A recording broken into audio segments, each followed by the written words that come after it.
Os últimos estágios do diagrama epigenético. Estou bem animada para esse encontro com você hoje. Essa é a nossa quarta e última aula do curso sobre Erik Erikson, que faz parte do projeto Um Novo Olhar sobre o Envelhecimento do IDEAC. O tema de hoje vão ser os últimos estágios do desenvolvimento da personalidade. Sem perda de tempo, vamos começar. A questão das escolhas.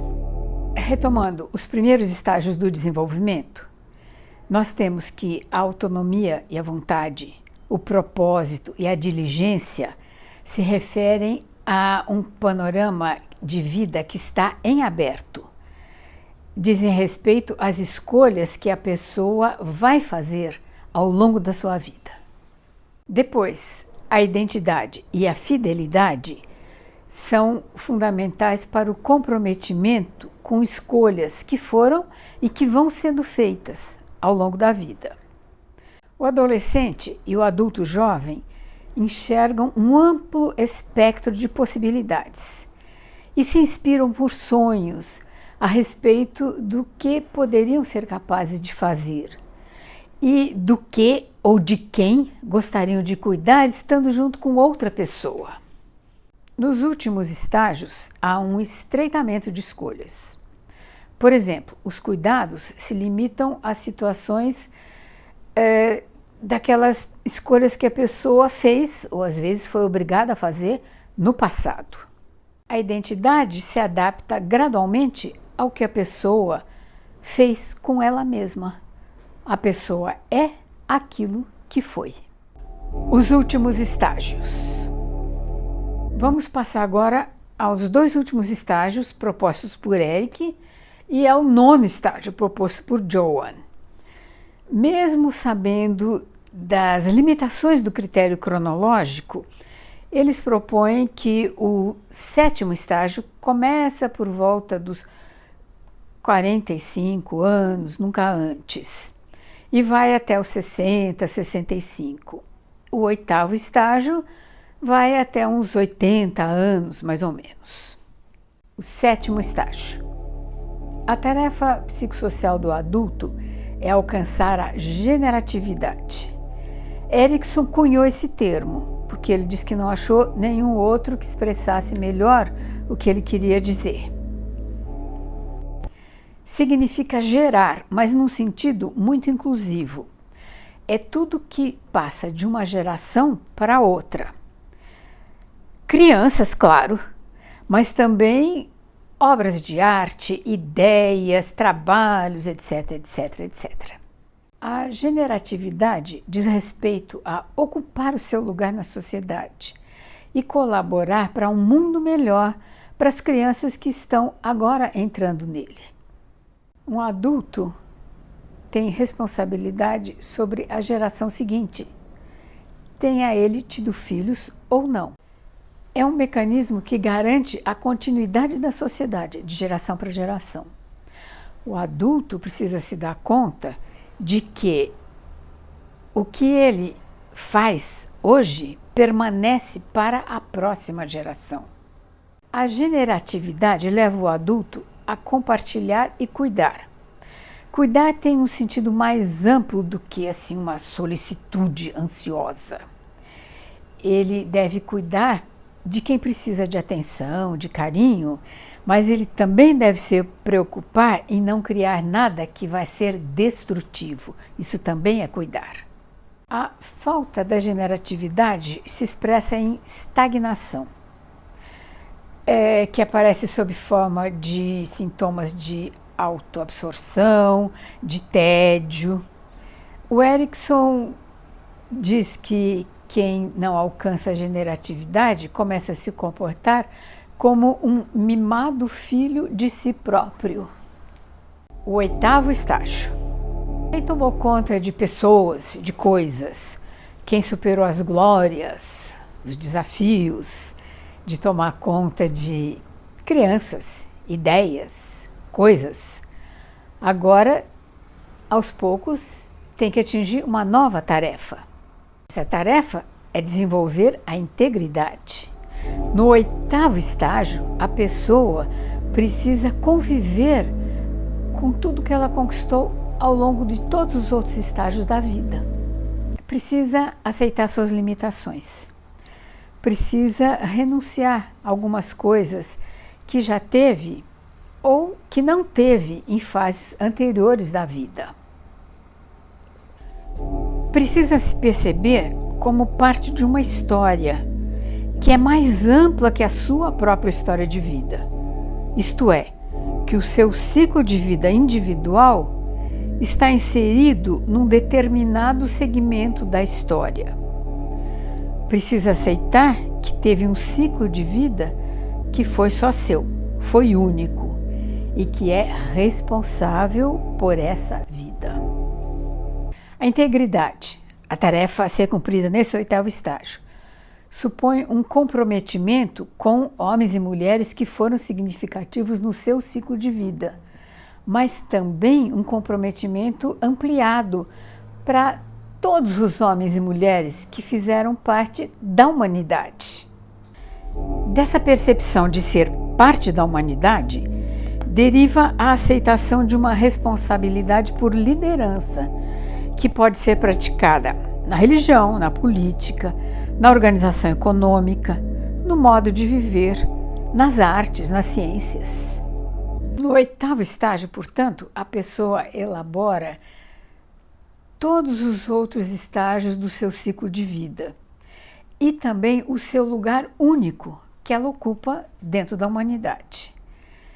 Erickson chama de sabedoria a virtude que deriva dessa aceitação. O fracasso em conquistar a integridade é o desespero. Ele se manifesta no arrependimento pelo que fez e o que não fez com a vida, pela constatação de que o tempo agora é curto demais, não dá mais para realizar o que quer, e pelo medo da morte. Até essa fase da vida, o adulto poderia estar excessivamente ocupado, cuidando de construir sua carreira, dos filhos, da família, etc, etc, de forma que ele tinha uma boa desculpa para não incorporar na sua realidade esta visão do não ser. O medo da morte frequentemente é inconsciente. Ele pode aparecer disfarçado, às vezes sob forma de uma misantropia ou de um permanente desprazer em relação a algumas instituições, algumas pessoas. O 9º estágio. Finalmente, temos a proposta feita pela Jo Erickson de um 9º estágio, que, segundo ela, poucas pessoas chegam a alcançar. Bom, ela fez essa afirmação no final do século XX. Hoje, provavelmente, ela precisaria ser revista. A proposta do 9º estágio é extremamente interessante, mas a Jo não teve tempo para amadurecê-lo. Alguém vai precisar fazer isso. Quem sabe é você. Fica a sugestão. Você já percebeu que não há descanso no ciclo da vida? A pessoa chega no 9º estágio e precisa continuar fazendo acordos com todos os outros estágios anteriores. Ou seja, a tarefa do 9º estágio consiste em fazer uma retrospectiva de todos os outros estágios anteriores e se reconciliar, integrar todas as 8 tarefas anteriores. Não é por estar no 9º estágio que a pessoa deixa de sentir plenamente a intensidade do existir. E é isso que dá razões para viver. Explicando melhor, o corpo vai perdendo a sua autonomia e as suas capacidades, e a pessoa não tem controle sobre isso. Em consequência, vem o sentimento de desespero, que era a sombra do 8º estágio, e o enfraquecimento da autoestima e da confiança. Você se lembra que adquirir autonomia é uma tarefa do 2º estágio? No 9º estágio, a pessoa pode ficar confusa sobre a sua identidade existencial e precisar refazê-la. Essa era uma tarefa do 5º estágio, você lembra? Também a sua maneira de se relacionar com os outros, tarefa do 6º estágio, precisa ser revista. O desafio que se impõe é enfrentar tudo com fé e humildade. A resultante é aquilo que John chamou de gerotranscendência. Está na hora de concluir. Bom senso me diz que está na hora de parar por aqui, que você já teve uma enxurrada de informações e vai precisar de um tempo para refletir sobre elas, para assimilá-las. Você está vendo agora, aí na sua tela, uma relação de livros que eu deixo como sugestão para quando você quiser se aprofundar na teoria do Erik Erikson.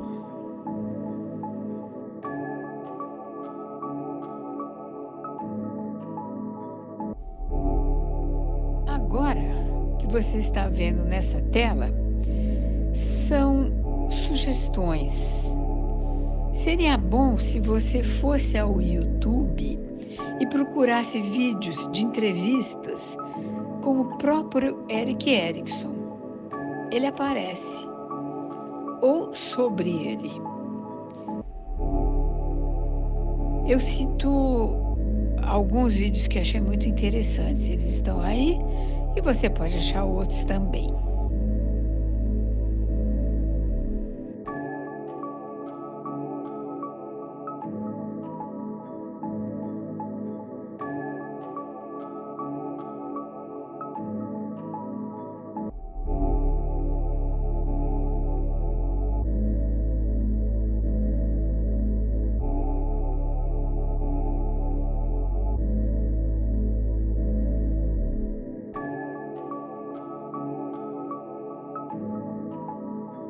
O curso sobre Erik Erikson se encerra aqui.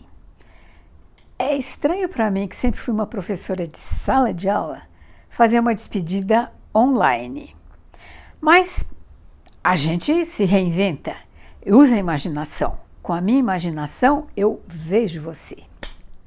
E ainda quero lhe dizer algumas coisinhas. Entre as muitas teorias do desenvolvimento da personalidade, eu escolhi a de Erik Erikson por razões que eu já disse, não vou repetir aqui. Eu fiz isso com muito empenho, com muito carinho. Eu me sinto recompensada por você ter seguido o meu curso até aqui. Meu muito obrigada. A minha última fala é para lhe fazer um convite.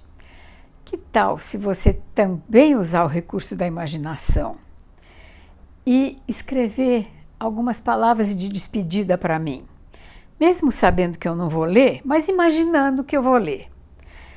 Diga para mim o que esse curso significou para você. Para que ele serviu? O que você aprendeu? Imagine que eu vou ficar muito contente de receber esse feedback.